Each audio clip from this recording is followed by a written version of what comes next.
Ring, ring. Hello, Rick Taylor's House of Silvertone. How can I help you? Rick Taylor's House of Silvertone. I've picked the right phone, the red phone. Nice to see you, Rick Taylor's House of Nice Silvertone. to see you. I'm happy to be here. Glad to see you there in Fort Worth, Texas. Yeah. I am talking the lipstick pickup with Rick Taylor of Silvertone Guitars in Fort Worth, Texas today. I have called him for a myriad of reasons, and we're going to get into that and explain it all. But thank you for picking up, Rick. I appreciate it. Yes, the bat phone. The bat phone, the red phone, the one with the blinking red lights. I appreciate you picking up today. You're at home there in Fort Worth, and in the pregame, I discovered that Rick and I used to be neighbors here in Nashville. That's correct. And so we're going to talk about gear, but we're also going to talk about Nashville and music. Yep, my second home. Yeah, I'm so glad to make this connection and talk about it with you. We'll have some things to talk about. Okay, first I'm going to explain to my listeners, the Lipstick Pickup podcast listeners, how I met Rick Taylor. Several weeks ago, a couple of months ago, my community is what I call them, my other friends online, real and imagined, that love lipstick pickups, always send me the best things. And when Silvertone started offering those wide boy pickups, like I pick up my phone and 4 people sent it to me. So I got to the bottom of it. Rio Grande Pickups south of you in Houston, and I reached out to Jake Reinierson at Rio Grande Pickups, who is the pickup manufacturer who is providing those pickups to Silvertone. Correct. And he and I met, and I recorded a podcast with him. And apropos of nothing, I was already planning a car trip to Texas, and I got to go to Houston and meet him. Oh, wow. I didn't know that. That's great. Yeah, And I know you've met because I've seen y'all in action in the booth at NAMM. yeah, I finally got to meet him in person. I mean, we had obviously exchanged a ton of emails while we were developing the pickups, but he came to our booth and stayed the whole 4 days, and I really got to know him. He's a terrific guy, and they make fantastic pickups. Yeah. Tons of fun. I have adopted him as my little brother. I'm old enough to be his mother, but I got to see his business there, Steamboat Amps, Rio Grande Pickups. But this is after we recorded a podcast. Jake and I recorded a podcast, and he taught me all about his business there, and he also explained all about the wide boy pickups that he's offering you guys, Silvertone, as a upgrade to the regular pickups. And so we don't have to get into that today, but he did explain to me that it's a different sound, not a better sound. It's not that the ones that are in there are cheap or anything like that. It's a hotter, you guys describe it as a hotter sound. Yeah, it's a completely different sound. What people know of these lipstick pickup sound is obviously the lipstick tubes with a magnet, and the wire is actually wrapped right around the magnet. There are no lugs, no bobbins, and the sound is typically very mid-scooped. So you have nice lows, jangly highs, and not a lot of mid-range. And that's why a lot of people use them for rhythm guitar, because it leaves that nice hole for the vocal to go right down the middle. Works fantastic. That's why you'll see so many guys like Beck and Neil Young play them. They're great for songwriter type stuff. What we wanted to do is, because there are already some really good replicas, pickups of these out there on the market. But my thing was, I redesigned and re-engineered these Silvertone guitars to be more versatile guitars than the originals that were made out of masonite and pine.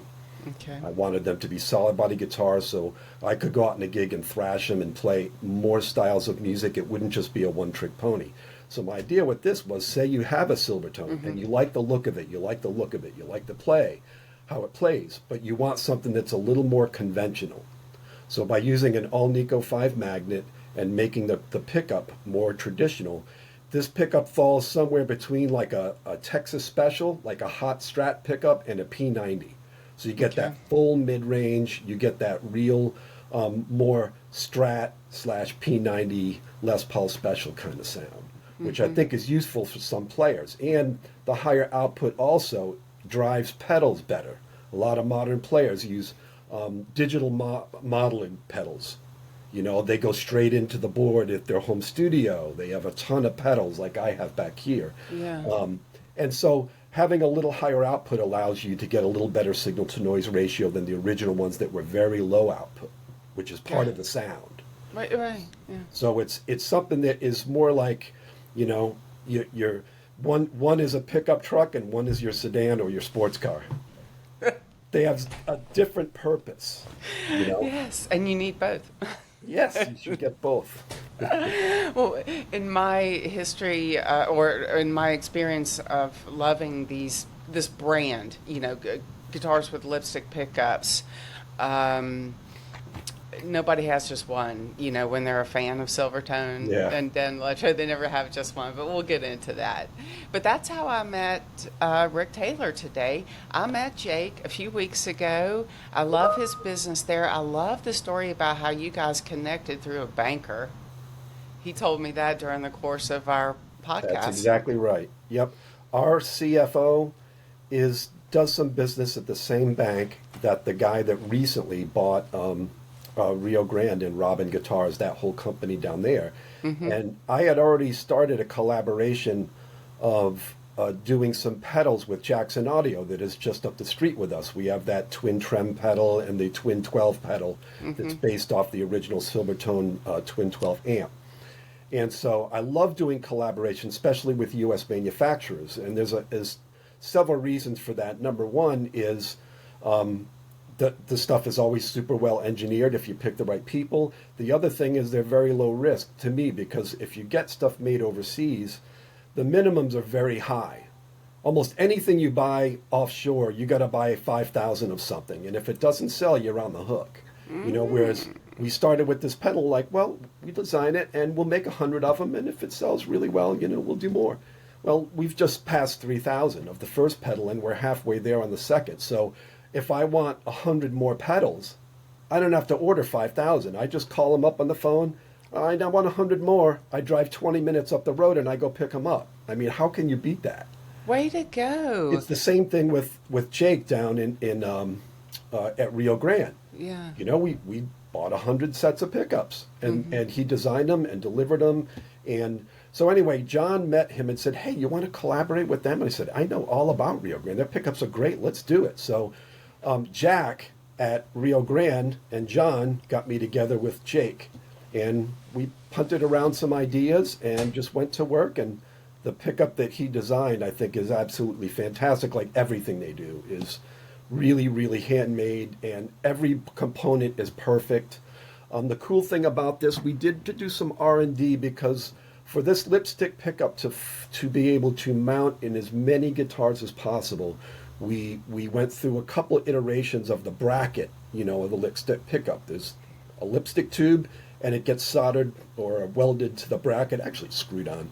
And then the wire comes through that little hole, and the bracket screws to the back. That's why, like on the Silvertones, like on this bass, the pickup height adjustments are in the back, like on a lot of Silvertones. So the bracket, when I investigated the vintage Silvertones I have, we've got a 1449, I got a 1958 1303, is the screws are much bigger than the ones that we were doing when I developed them for Samick, which used a smaller screw, and they were Asian made. So I'm like, oh man, okay, well, let's figure out what the diameter is, and I sent it to him. So there's two different versions of this pickup. There's one with a smaller screw with a smaller head that will fit the Samick made reissues from 2014 to just last year, 2024, 10 years. They'll drop right in. They countersink perfectly into the back of the body. You could just wire them right in like normal. Almost anybody with basic wiring skills could put these in there in about a half hour, including restringing. Even me? Even you. Even me? Yes. It's Okay. it's really quite simple. And then we have some with the larger bore screws, diameter screws, with a larger head that fits all the ones from the 50s and 60s, most of them that have the 5-inch bracket. They will fit those, plus they'll fit the ones on the 25 and moving forward Silvertones that I've been redesigning as we speak, including the new baritone I'm going to show you, and the new 1303, and then there's going to be revised versions of the 1423, the 1478, the 14 amp and case guitar is going to be upgraded and brand new in April with a bunch of new upgraded features. And the bass is also going to be upgraded and done. All those 4 models will be coming in April. I've got samples coming, and I'm working with the factory as we speak. And I've got another huge guitar that I can't talk about that will be coming in September. Did you say can't I with a can't T? talk about it. My lips are sealed, but you're going to love it. My lipstick pickups are sealed.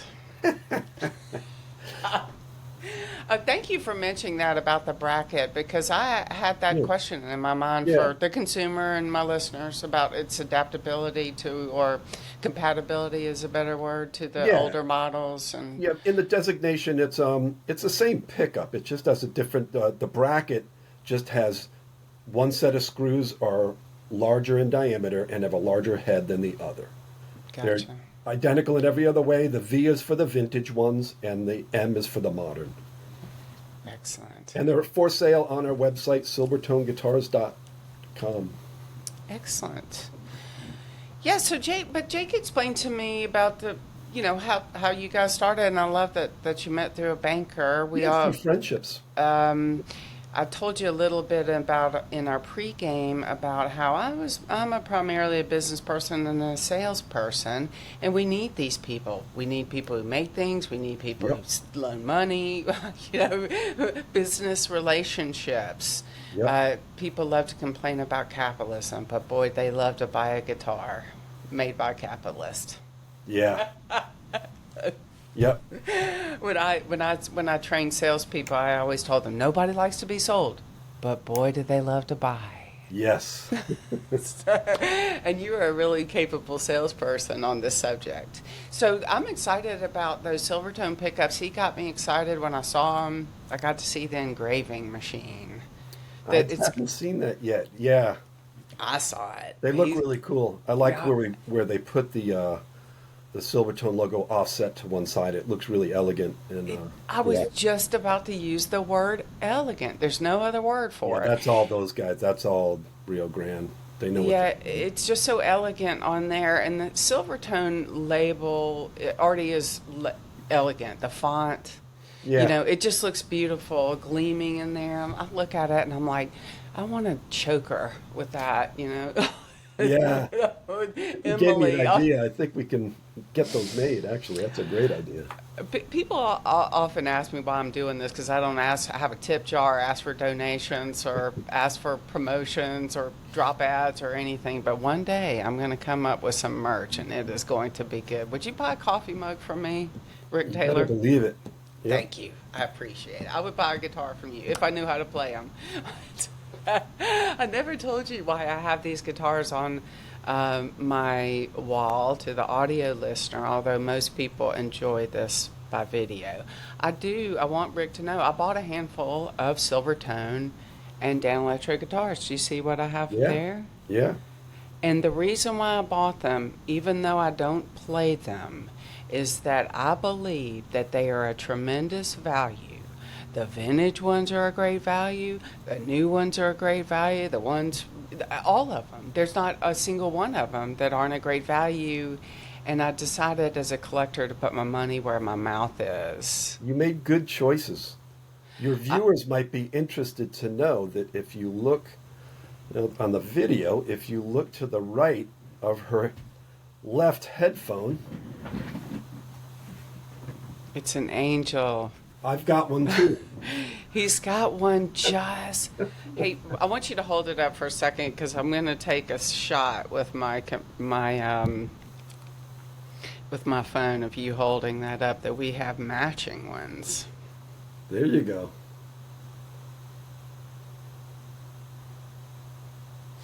I've bought this one off of Facebook Marketplace, and the reason why I bought this is that I didn't have a single solid body or sculpted body one. Of all Really? these, I have a Jerry Jones Master Sitar. Oh, I have that's so good. I have a Belzuki. I'm going to give a teaser. In a little bit, Rick is going to tell me that he was once my neighbor in Nashville, and we know it'd be a bunch of people in common. I bet he knows who Jerry Jones Jerry is. is a was a phenomenal builder. He's retired. I don't know if he's still around, but boy, his He's stuff still was around. I've been stalking him just like I stalked you, but he won't return my. No, it's a long story. He's from my hometown of Jackson, Mississippi. Yeah, and I've got a story too about Oh, great. Hold Jerry on to Jones. it. At some point, I'll let you can remind you. Or Oh, remind no, me. I want you to tell it to me. So Oh. I've got the Jerry Jones electric sitar, the master sitar.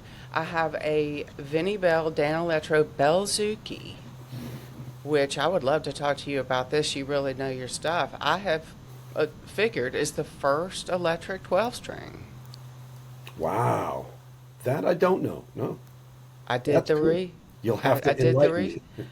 I don't know how to play it, but I've been telling all my friends that's the first electric 12 string. Dan Electro started producing it in '61. And if you look Wow. at the timeline, they called it a Belzuki because they wanted an instrument that sounded like a bazooki, but they named it after Vinnie Bell. That's why it has the same Oh. as the choral. That's cool. Yeah. Yeah. And since we're going to talk about Jerry Jones, since I know you're familiar with him if you lived in Nashville, I have. Absolutely. Oh yeah, that's the bomb right there. I got two of them. www.bomb.com. Yeah, very cool. This one is mint, and I bought it on Reverb. The reason why I have two of them is that I really started to acquire reference for Jerry Jones' workmanship, and he's from my hometown. We know people in common. He knows my cousin. I've asked friends and family that know him if he would talk to me about guitars, and he won't because he's retired. And I like his principles because he's telling everybody else no. So he's telling Right, me that right. so stand up, Jerry Jones. I love you for it. Yep. But this one, so I bought one because I really revere his work and the reverence that's out there for him. But this one I bought on Reverb because they sold it for $600 because they thought they didn't understand it was not a Oh, new. how? I'm not told Good for any. you. Yeah, I bought it from somebody who deals in electronic equipment, and I think that they pegged it to that new green Dano, and they just asked $5.99 shipping and everything. And I went, boop, I bought it. But Click. it Yeah. was mint. The tag on it was still Holy stuck cow. together, and it says, baby sitar, and he's got the TM by the Tweakin' tradition. That was his, I guess, his. Anyway, so yeah, I've got a handful of them, and my amping case. We're going to talk about that. So, all right. First, I want to tell people Rick has done some great interviews, and they're all out there. You can Google Rick Taylor Silvertone guitars, and you will find lots of information out there that would be good for a real guitar player like me, a conversation that they could have with you and not me. I'm not a player. And then also, your YouTube channel is great. It's not that it's hundreds of videos, but y'all got it covered. All the Getting new started, stuff. yeah. You got it covered. You've got demos there that are explaining, what these things can do for you, and they're really great. It should be known too that we only acquired the Silvertone brand in 2020. We purchased it in 2020, and so it took us a while. Obviously, the development process of these things for me to design new models to get the pedals going, the pickups. These things take a lot of time. I know they do. You're looking at a year minimum in development for anything. Usually more like 2. A year in development and then another year to get them manufactured is quite typical. So we're really just hitting our stride now. Lots of new stuff, which is fun. I can tell. I can sense that. That's why I Yeah. was so excited when Jake volunteered to introduce you to me via email because 2020 is when I got obsessed with electric sitar. 2021 is when I really started digging in with Silvertone and Danelectro and the fascinating history of these companies and their instruments and their place in rock and roll history, their beloved place in rock and roll history. So that's funny that it's 2021 since the current iteration has come online, because Instagram is sort of my thing. It's my favorite sandbox on social media, and I've been following y'all this whole time, and I always thought this whole time, I'd love to talk to somebody there. I hope one of these days I'll talk to somebody at Silvertone. And then when Jake told me, he goes, they're up in Fort Worth. I go, what? Yeah.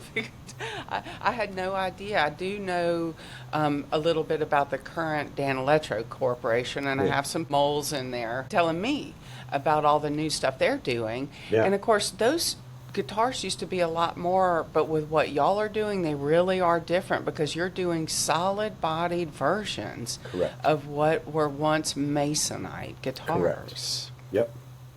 And There's that's a couple of reasons for that. When I was tasked with re-engineering these guitars, and you'll notice I say re-engineering and not designing, because I have a reverence for actual people who design guitars, like Trev Wilkinson and Douglas Fano and all these guys. But I come from a family of carpenters. My dad was a mechanic in the Army. I mean, everybody I know was a mechanic. So grew up using tools, using my hands. So I'm pretty handy in that way. And I've started building my own guitars back in mid-'80s. So my thing was twofold. I wanted to do solid body guitars because, number one, the replicas, like I already knew about Jerry Jones. I already knew that Danelectro was doing replicas of those guitars with Masonite. Mm-hmm. Those guitars, as cool as they are, have a limited versatility. And I come from being a full-time player where, as a hired gun, versatility is everything to making a paycheck. Mm-hmm. If somebody calls me for an R&B gig, I don't want to say no. I want to be able to play country. I want to be able to play heavy metal. I want to know this stuff. If I get called for a bluegrass, I've got to bring out my upright, And living in Nashville, there's all kinds of stuff that goes on. It's not just country, So my whole thing was, if I want to design something and engineer something, it made sense to make these guitars look like I loved them, but make them more versatile so that you could play a whole night with them. Mm-hmm. And I thought that. And number two, the company that used to own the Silvertone brand, Samick Corporation, is a Korean-owned company that has a really great factory in Indonesia, which, by the way, has the production capacity of 50,000 guitars a month. That's not a typo. Mm. So they're really good at making guitars on an assembly line really well, but they weren't doing any of the Masonite and that kind of stuff. So that was the other thing. I probably wouldn't want to have done it anyway, but that was more of the push over the edge. It's like, no, we can do these guitars really good as solid body guitars at a really great price point for people. And that's where we went, and I just moved on from that. Now, the other Silvertones, like some of the stuff that came out of the Harmony factory, were solid body anyway. Mm-hmm. Like the 1478 model. So that wasn't much of a stretch. But I'm glad we did what we did, and we've taken it to the next level with this new production that is coming out in 2025. I've done even more work on the solid body guitars, which is upgraded the pots and switches to full-size pots for the players that do that sort of thing. The switches upgraded to the best quality lever switches. I've upgraded the truss rods, so these guitars like this now have the truss rod wheel adjustment right there.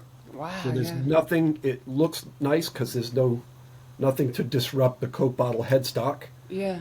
But if you want to make a truss rod adjustment, you just stick the little thing in there, just like Music Man. It's robust, it's convenient, and it's quick for the pro player that just gets on stage and doesn't feel right. Well, I got to make a quick adjustment. You have to get out a screwdriver, remove screws up here, or take the neck off, or do anything crazy.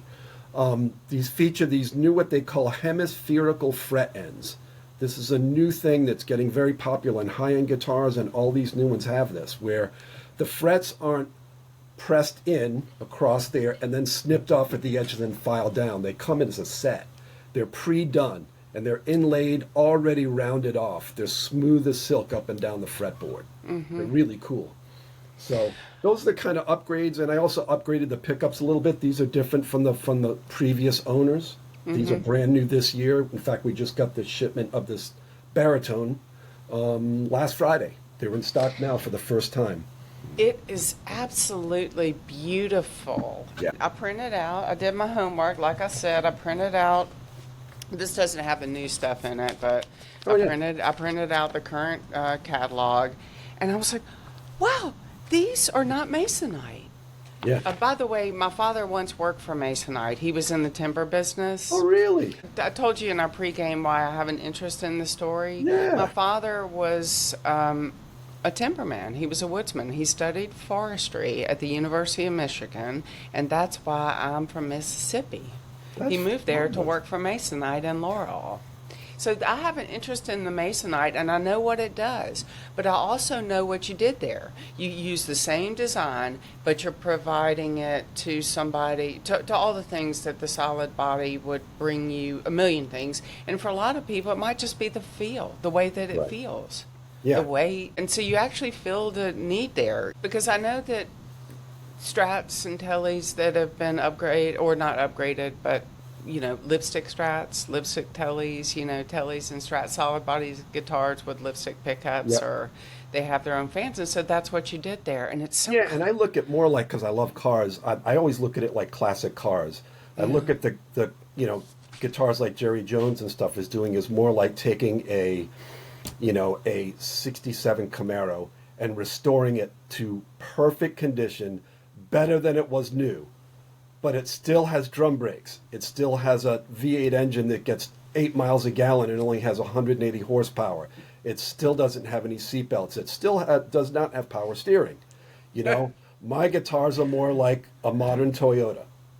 That's the way I OSHA look approved. at it. I'm not saying one's better than the other. I'm just saying nostalgia is one thing, new technology and modern tone is another. And they're both great, but they're just different. I am going to say a big hallelujah to that, because one thing I've been saying adequately in this podcast is that Jerry Jones made loving reproductions, and to do a loving reproduction, it has to be a new Turk, second Absolutely. generation. And here's a word that I used you describe in another interview: reverence. Yes. Yep. Reverence for the original design. Yep. With improvements. Yep. None of us want to be driving around these old cars and you can smell gas and they're not that safe and everything else. And we can build new cars that I drive a Mini Cooper.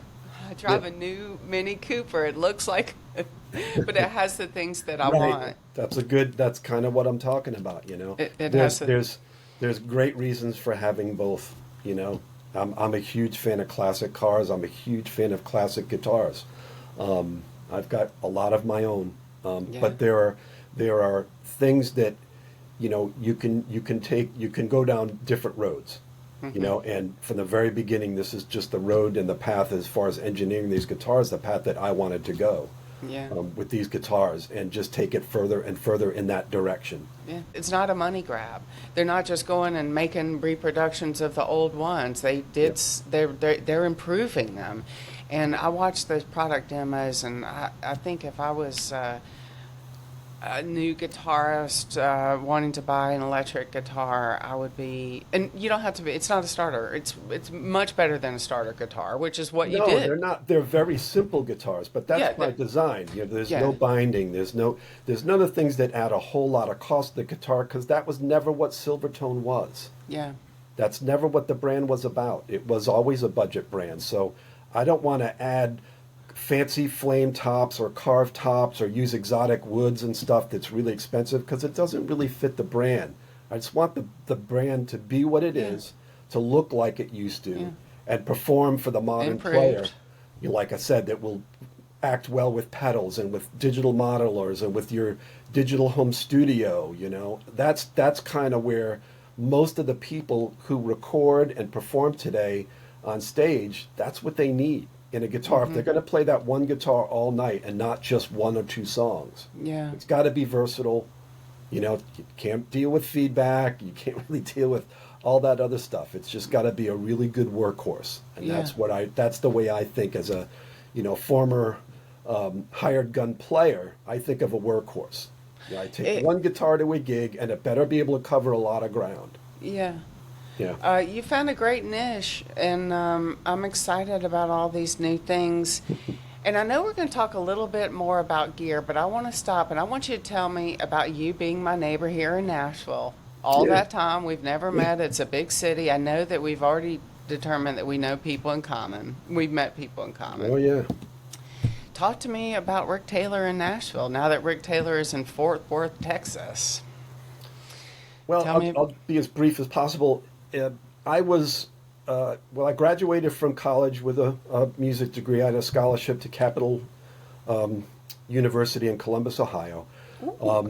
Literally the month after I graduated, I was on a cruise ship for Carnival Cruise Line playing in some cheesy show band.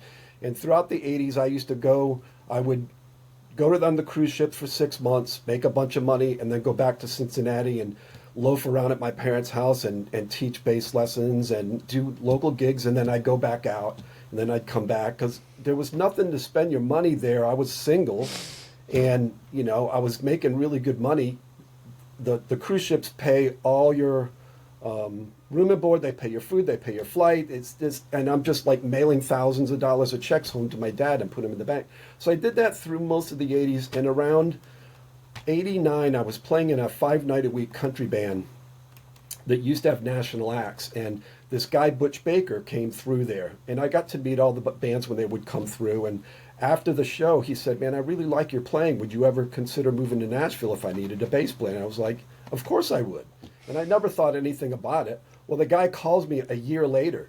So my bass player is going on to play with, I think it was, that was before John Michael McCartney. It's not important. He was going with somebody bigger. So he said, "You want to play?" And I said, "I'm in." So, literally a month later, I joined the gang, moved to Nashville, and I was there for the next 25 years. I toured with him for 5 years, and I toured with a few other people. And then I stayed in town mostly, doing sessions and gigs, till about 2005. That's when I started to get into the manufacturing side and got more into building, guitar teching and stuff. Give me just a second. My cat is meowing. He's getting It's hungry, so I'm going fine. to shut the door. Yeah. I'll be right back. It's a live show, not My little cat unscripted. Walter, he's loud. He will meow till he gets his dinner. 25 years in Nashville is an eternity. I have much respect for you. And It's a also, great place to play. There's nothing like it. I do you got want to to do do it for a so many living? cool Yeah. things. I got to be friends with. My wife was a session singer-songwriter, so I got to be friends with all the really top players. I was always just a B-level player that would do demos and live gigs and stuff like that. I did get to play on one major label record, but that's nothing compared to the greats that I used to go see and play. So it was around 2012 is when I got hired by Samick. And I was there 3 years until my former VP at Samick gave me a call to see if I wanted to launch a brand here, take over the guitar division, to launch a brand called Vintage Guitars out of the UK. This company, RBI Music, was going to be the U.S. distributor. So I came in and interviewed with them and met everybody there and decided to take the leap. And so 10 years ago, I moved here to Fort Worth. I've been really happy. It's gone very, very well, I must say. It's and to make the story even more interesting, because I knew the Silvertone brand after I left, the push was gone. I don't think there was the passion behind the brand that I had. I had engineered these guitars, the 4 models and the 3 acoustics. And when I left, I had brought the sales up to a good amount, and then they just started dropping and dropping and dropping. The reason I know that, because the saleswoman that I hired to be my regional sales rep for Tennessee at the time was still repping that brand after I had left. So I'd call her up on the phone, "How many did you sell this month?" And it just was going down, down. So I kept telling my CFO, the guy who I told you who was friends with Jack at Rio Grande, It's like you call the chairman of SAMIC every year and ask if they want to sell this brand. Just keep calling it. And finally, in 2019, they said, yeah, let's talk about it. And our CFO, who's really good at acquisitions and stuff, that's his wheelhouse. He got it done in 2020. And I got a hold of the brand, and along with the acquisition, we had to purchase 10,000 guitars that were in the warehouse in Tennessee. So that took about another year and a half to whittle that down to where my CFO finally said, no, we're in a very comfortable place. I want you to run as hard as you can and start developing new stuff. And I was like, yes. Perfect timing that I'm meeting you just now because, like I said, I've been following you on Instagram, following Silvertone. And I could sense things kind of gurgling up there, new things. And it's blasting now. I've got, like I said, there's the new pedals out. There's the new pickups that we're talking about here that are out. I've got 4 new models coming out next year. I've got 5 other products already in development, so it's off to the races. Yeah, which is fun. Anything else you want to tell me about your time in Nashville? It must serve you well in your new line of work. Well, certainly my family's not from there, but my wife's family is from there, so I do come back quite often to visit, and we'll have to go out for some coffee sometime and talk. Absolutely, for sure. I'm right here in the city, right off of 12th Avenue. I live around the corner from the Sound Emporium. Oh, yeah, I know exactly where that is. You know where that is. Yeah. Yeah. Well, here's a question for you. In addition of all the cool things that you guys have on your YouTube channel, I saw Jack Pearson. I bet you knew. Yes, he's a freak of nature is an understatement of how good Jack Pearson is as a player. You guys have a video. That came about. Actually, this is a good time to talk about this. It's not lipstick pickups. Break it out. In the video, he's playing slide on among other things, on a 1449, and it's back. This is the 1423 that he's really known for playing. Yeah. He plays this guitar mostly for slide on sessions and all his gigs. And when I was re-engineering this, because this one was also made out of masonite and hollow, the original. It's not. Oh, I didn't know that. But we had him come by the office several times with his original, so I could compare the pickups and the electronics, which are a little different. I could demonstrate one of the really cool features and why a lot of guys that play slide like this particular guitar.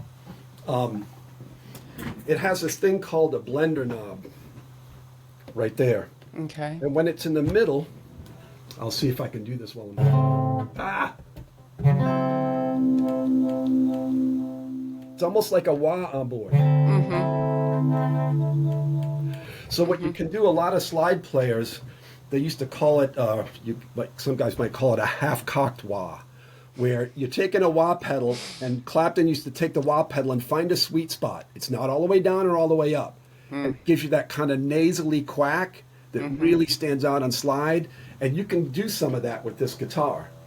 So Jack would come by the office every once in a while if I'm, and I get a prototype and I call him up, Jack, can you come? I just want you to listen to it. And we'd come up and buy him lunch, and he would listen to it, and his ears, of course, are like crazy good. And once we got it right, they went into production. So. Yeah. Here's one thing I want to tell you that I saw you say in an interview, quote, unquote, they're always busting my chops. And you're talking about people asking for a new amp and case with the amp and everything. Is it ever going to happen?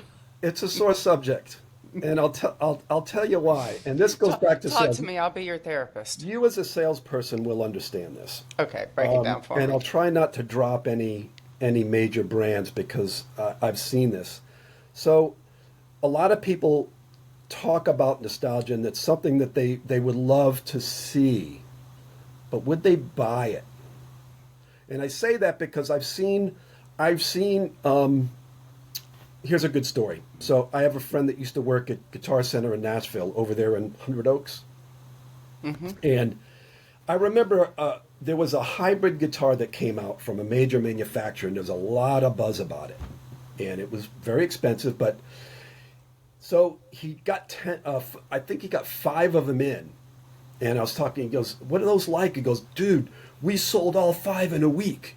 I was like, "Boy, these things are really going to take off, you know." And so they got 10 more, and a year later, they had only sold 1 more.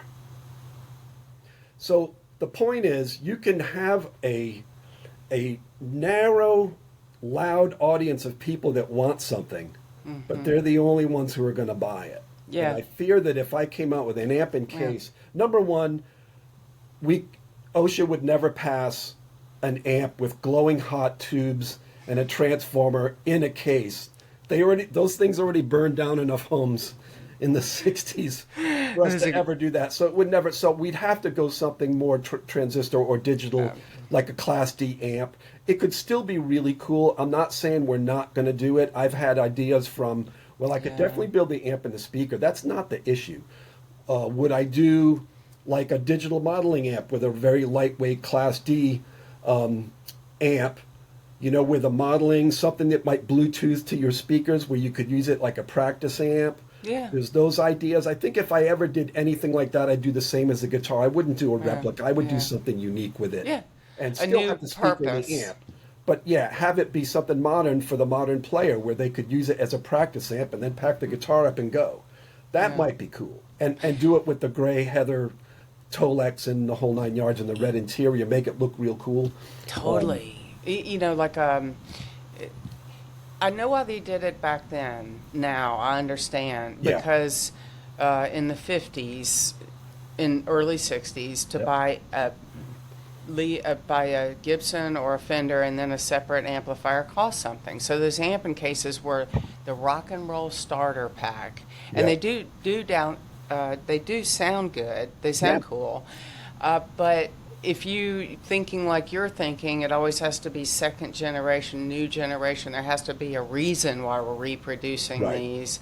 Then it should have a real purpose because now a young player can have any number of options. I'll give them a free amp. I got one sitting over there. I got a Dirty 30. I'll give it to them. Yeah, but right. you know, back then it was like, and it's got the amp in it. You don't need to buy an amp. It's got the amp. You know, it's rock and roll starter pack. Yeah, it's cool. And we have one. I've got a 62 at the office. It's in great shape. It still works perfectly. The tremolo in there is killer. It's a really great sounding unit. It's beloved. Yeah, it is. Yep. More about just Nashville in general. You've got one thing I want to tell you and my listeners, and why I've enjoyed watching the new Silvertone, is that they have a really interesting mix of artists. What do you call that? An endorsed artist? A Silvertone artist? Yeah, endorsing artists. Yeah, I do artist relations for the Silvertone brand as well. So, it's an interesting roster, and it's multi-generational. Yep. When I started this podcast, I told people the young people are really dusting off this brand. They've got rock and roll history at their fingertips, and they are paying attention. And who else does that? People in South America. Yeah, we've got a really good artist in Sao Paulo, Brazil, Francini. She's a wonderful guitar player. She's been like one of our earliest adopters. She was just so enthusiastic about the brand. It's like, you know what, I don't have a distributor in Brazil, but she was really active on social media, and she was probably the second or third artist that I sent a guitar to, and she has been absolutely fantastic. Great player, really nice person, and she posts stuff all the time, which is great. Yeah. I started noticing that South America in general, I mean, and that is a massive continent, they had enthusiasm. They've always had a great eye for the filter of American rock and roll. And, you know, the Silvertone brand is as American as it gets, you know, just mid-century, everything about it. And I noticed that. I was like, wow, South America, Latin America, they've really got it's not just the way it sounds, it's the way it looks. Yeah, and we just got a distributor for Silvertone in Mexico City, which, as you know, is gigantor city. So it's blowing up there too. Yeah. I saw so many people. I saw so many people in our community that I've been exchanging with for the last couple of years. This gentleman, Jacob Shy, is that how you say it? Yeah, Jacob Indigenous. Shy. Yep, Yeah, he's yep. a He's member. out in New Mexico, I believe. Yeah, New Mexico. He Yep. plays a blue one. Well, he plays a couple of different ones, Yeah, he's got a couple. Yep. but he looks great with that blue one. And Yeah, now I that like his music. I think he's great. And he's indigenous guy. There's another Native American, really great blues guitar player, C.W. Ann, that we just signed as well. That's out in that area. That's a you've whole got different kind of music that's just really, I don't know, there's something about it. There is certain parts of the country have players that are of the land. When I first moved here to Fort Worth, my wife and I always heard about going to that place that's between Austin and here, the Hill Country. yeah. Mhm. And I've always been a huge fan of Willie Nelson, but his music always sounded foreign to me. Growing up in Providence, Rhode Island, you didn't really hear a lot of country music. Let's face it. So I put on when I was down there because I knew Willie's from the area and everything, and I put on Red-Headed Stranger, like it's my favorite record by Willie. And going through the Hill Country, listening to that, I was like, I get it now. I get it. His music sounds like what I'm seeing in every way. The dryness of it, the inspired sound of how his music leaps around from one place to the other. The mix of ballads and the mix of fast stuff. It's like Yeah. a road runner going across when he do the ding ding ding ding ding ding ding ding. He'll do that stuff, but he'll do this really ballad where you can just see the tumbleweeds going slowly across the horizon. So it's like that's the kind of stuff that I really gravitate towards. And when I heard Jacob's music, I was like, that sounds like where he's from to me. Yeah. I could picture it, and it's just You really had a- cool. Yeah, you had a few. You guys have several artists there in the South American Southwest and the West, and Yeah. it suits. And Louisa down in Hamburg, she Yeah. talks about her affinity for the brand and that she grew up in the forest. And I do know these areas. This is true. There's some areas of Germany that are. That is a. I have a fan. I have a fan of the podcast, and we're going to record eventually. He's got a massive collection of Silvertone, Dan Electro, Jerry Jones guitars, and he had to spend years acquiring them because he lives in the middle of nowhere in the forest in Germany. The only way he could get things, to acquire things, to have them delivered, which you talked about. Yeah. About the Silvertone brand and what it did for people, by the way. Yep. Rick made the great observation in a previous interview that Sears marketing Silvertone made them like Amazon and Walmart today. Yep. As much as we like to get mad at them about this and that, they make purchasing things easier. And if Jeff Bezos could figure out how to sell us a house, he could sell us a house too. You would. But Yeah. back then people bought everything off Sears, but it makes it just like it is now. Big Yeah. box retailers is the way people acquire things. And the astute observation that Rick made was that if you lived in a small podunk town and there was no guitar shop or an electronics store or a hardware store or Yeah, anybody sometimes for selling hundreds of miles. Yeah. hundreds of miles, but you had a Sears catalog. Yep. We used to A get them. catalog. I remember them. Yep. I remember the showroom where you could go in and see some things, and there would be a woman there, and she would open it, and you'd place your orders. I remember. Yeah, you used to be able to buy a house. Yeah. You could buy a house and they'd deliver the wood, and you could buy a house out of the Sears catalog. All your tools, the craftsman And they were tools that they did. well I mean- designed, well made houses. Absolutely. Yep. Nuts to think And about. it was about accessibility and affordability, and that's why the Silvertone brand is so important to so many people. Yeah. Because from Steve Cropper, the list of people who talk about it being their first guitar. Yeah, Brad Paisley's These first guitar, Jimi Hendrix's first guitar. Yes. Yep. And do you know that Brad Paisley's is down at the Country Music Hall of Fame? His Silvertone? He, yeah, yeah, Really? Oh, that's yeah. cool. Yeah, I've read about It's it. You know, that guy, Randy Holmes at Silvertone, silvertoneworld.net, you know, had told me at one time because I was looking for people to, you know, contact and stuff. sorry. And Brad Pitt's like, wow, that's really cool. That's awesome. It was given to him. I went to they. By the way, have you been to the Musicians Hall of Fame here in Nashville? I've played there. Yeah. There's a ton of Masonite guitars there, Yeah. modest guitars that had a Yeah. very important, and they have 4 electric guitars there. Wow. They have Jerry Kennedy's, Joe South's, um, a couple more. The point I'm going to make to you, and you'll know this because you really know your stuff, the electric guitar is more ubiquitous on country music than people realize, but Yeah. also on these other ones. But they have a lot of guitars there, but down, of course, at the Country Music Hall of Fame, they have instruments, but they have cars, you know, and they have outfits and Clothing and yeah. costumes. And Yep. I love it all. But the last time I was there, I was like, there it is. It's the amping case. And it said it was given to him by his grandfather. And I did them in 1980. No, I did the math and I figured what year Brad Paisley was and what year it was given it to him. And I thought to myself, it was his grandfather's.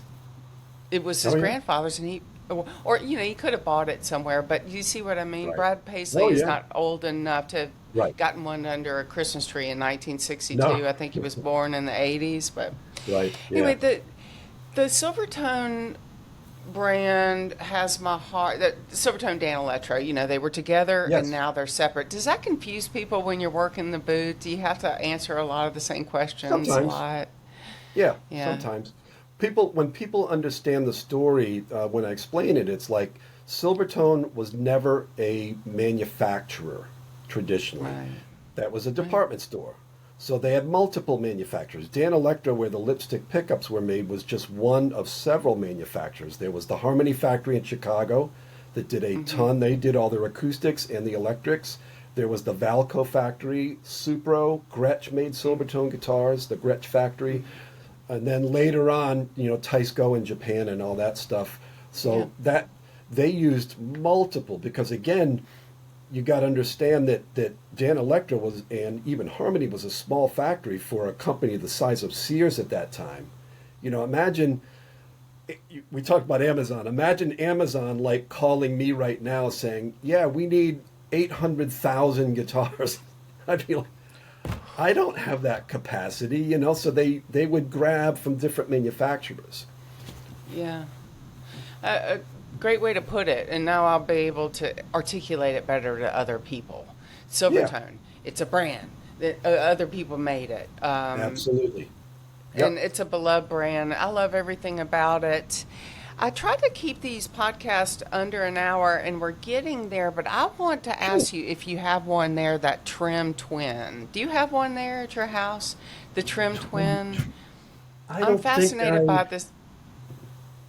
I don't have a sample here, but you could, if I can share the screen, I can show it. Can you share here? Yeah, I don't know how to do it. You mean, I might be able to. Let me give it a shot. What the heck? Let's see. well, it's okay. It's, you know, the person that's listening can readily go and look. I'm obviously, once again, not a guitar player, so I don't know what the hell to do with it, but I watched a demo of it, and it's really cool. But I also want to say that it's so cool looking. It reminds me of all the hi-fis when I was growing up, the way that it looks. Maybe I can It's try right in- this. Yeah. Let's what you give it got? a shot. It has a share button. Let's share a screen. Select tab, window. I wonder if you guys can see that. You did it. You made it I work. did it. Yeah. So this is the Twin Trem, And the cool thing Yeah. about this, again, I'll be real brief since we're getting close to an hour, but I love Jackson it. Audio is a fantastic manufacturer of pedals that is 20 minutes up the road in Keller, Texas. And that's how we found out about them. I introduced myself, and it was actually the introduction came through one of the guys that I work with, Chris Pittman, who's a pedal freak. He loves pedals. And after a year in development, we got the Twin 12. This is our new one. This is the first pedal that's ever done two tremolos in one box. So the idea was, for me, is I wanted this optical side to be the tremolo circuit from the Silvertone 1484 amp, their most famous one, the one that Jack White plays and the Black Keys, and it's actually made a big resurgence lately. It's an optical Yeah. tremolo, and then I said, on the other side, do another tremolo, and we decided, and you pick whatever kind of tremolo that's going to be. So they chose a harmonic tremolo, which was done, included in Fender amps from like the early 60s, like the super amps and the concerts. It's a complex circuit that requires several tubes. It's very expensive and very heavy. That's why they only put it in their flagship amps. But basically, without getting too complicated, instead of the signal going all the way down and all the way up, because a tremolo makes the volume go up and down, instead of the signal going up and down, they cross. And when they cross out of phase. So on the harmonic side, not only do you get the volume going up and down, but you get this kind of whoosh. It's really cool. Ooh. So, Yeah, I and what's I, cool, I love it. yeah, you can do either separately. So you can use this separately or the optical separately. They have the LED lights here will pulse along with the rate. So you get a little light show. And then there's the input and output and The rate of this, the speed and depth. yeah, The go, other go. cool thing, if you noticed up top, there's 4 inputs and outputs. So you can actually use them as 2 separate pedals. You could put one stereo hard left, one stereo hard right. A lot of the amps, the optical circuit actually came after the reverb. So as the echo goes, the reverb would cut the reverb tails off. So what a lot of guys are doing is they're running the guitar into the harmonic side, out of the harmonic side into a reverb pedal, then back into the optical side. So there's a bunch of different ways you can route it. It's pretty cool. That took a I while to watched. develop, and that was all done by Jackson Audio. We came back and forth with the ideas, but I have to give all the engineering to them. They are brilliant, and it's all USA made, all of it. I Fantastic love pedal. it. I love all the collaborations. Yeah, This me too. chat that we've had today is just as inspiring as that the chat that I had with Jake at Rio Grande Pickups. It's Yeah. not that I'm a buy America, don't buy from them, buy from us. You're articulating the things that make sense about it. When he Oh told me yeah, the story about Robin guitars, and Robin was having these guitars, not Robin, but the manufacturer was having these guitars made in Japan, and then they said, you know what, it makes more sense to have these made here, yep. and we're employing There are people, and major it's just down. advantages.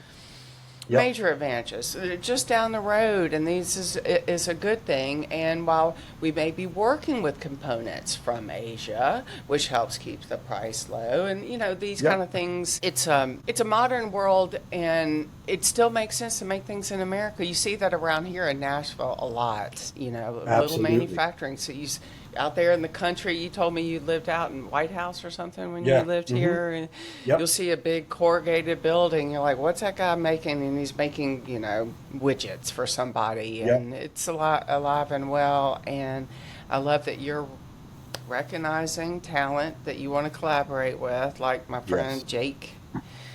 Yep. There's so much exciting stuff. So we're right at an hour. Let me look at my list and make sure that you and I can talk about music. I know I'd love to hear more about your wife's music, being a successful songwriter. I hope to meet her when you get to Nashville. Yes, Does absolutely. she come? Does she? You told me she was born and raised in Nashville. Was it hard for her to leave? Yes and no. She was actually born in Marietta, Georgia, but she moved there when she was 4 years old. Yeah. with her two older sisters. So she doesn't really remember much about Georgia. They moved. Yeah. Her mother was a seamstress and opened Music City Tailors in like the 50s, right down on 16th Avenue. Right, if you actually drive if you know where the CSAC building is on 16th, that's where her house was. They tore it down, obviously, to build that monstrosity. But yeah, there's pictures if you look up or Google search Music City Tailors. Judy Hunt was her name, and she sewed for everybody. She sewed for Dolly Parton, Crystal Gale, you name it. This is your and like I wife's told you before, mother? my wife's mother. Yeah, half the stuff in Does the country music Hall of Fame she sewed. That's all her.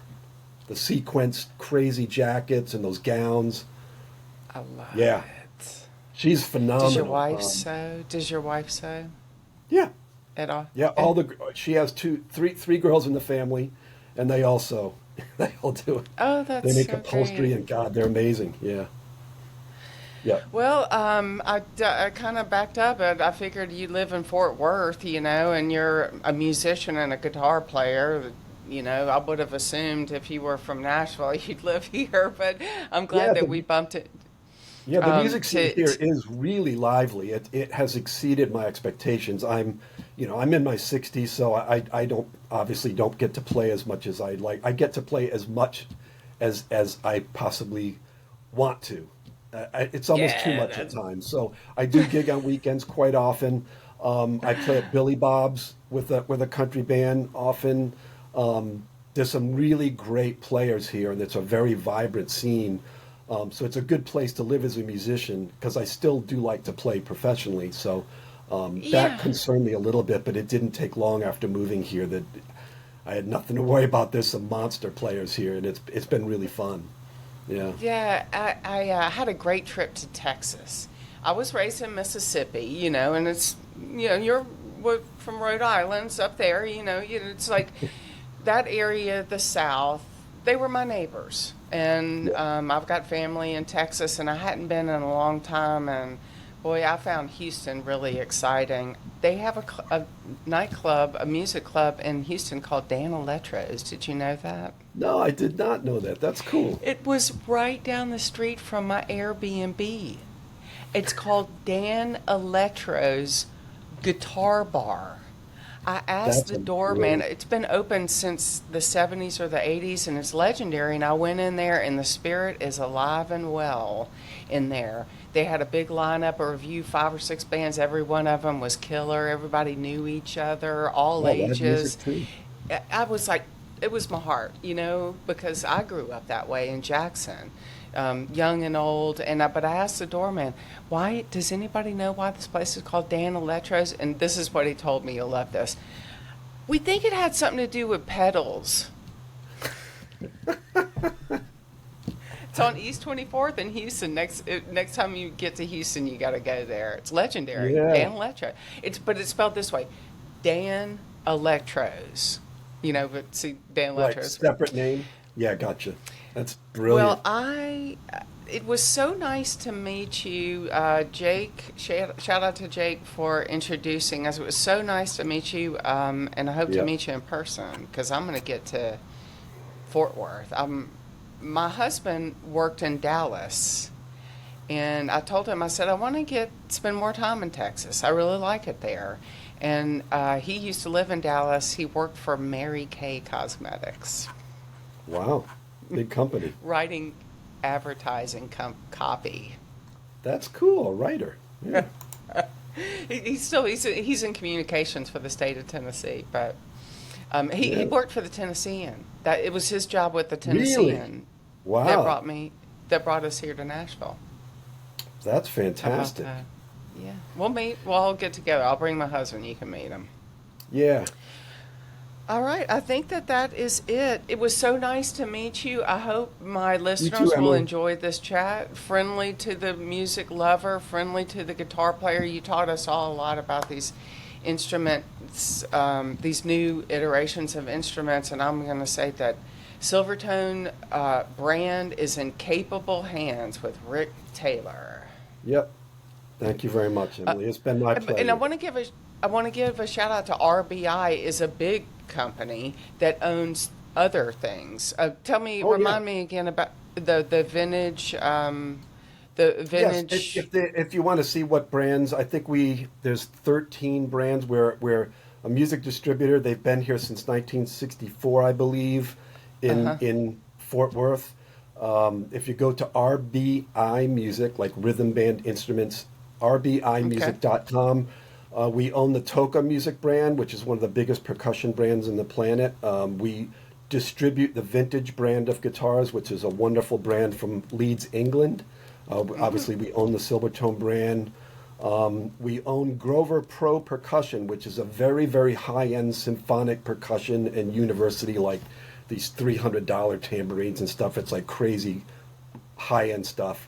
And we're one of the largest suppliers of elementary school instruments in the United States. So we're very heavy into the scholastic little kids, shakers and little colored xylophones and stuff that kids Yeah. can beat over the head with. And we do the boom Im- whackers, which are those plastic tubes, too, yeah, which are, important work, the yes, academic. very Important, much very so. important work. It shapes Yep, lives. Keep music in schools. Rick Taylor's keeping music in schools there, that's right. RBI in We're Fort we're Worth. growing up the next generation of kids that will buy Silvertone. Yes, grooming your market. There you Well, I go. cannot thank you enough. I'm going to say goodbye to our listeners. This is Okay. Emily Vardaman Walters with the Lipstick Pickup podcast, and Rick Taylor of RBI in Silvertone. We're going to sign off now, but I'm going to let you say goodbye. I'm going to say goodbye to you offline, but we're going to sign off now. Thank you for stopping by Nashville today. I'm going to see you in real life one day. You are most Thank you. welcome. You got it. Thanks, Rick.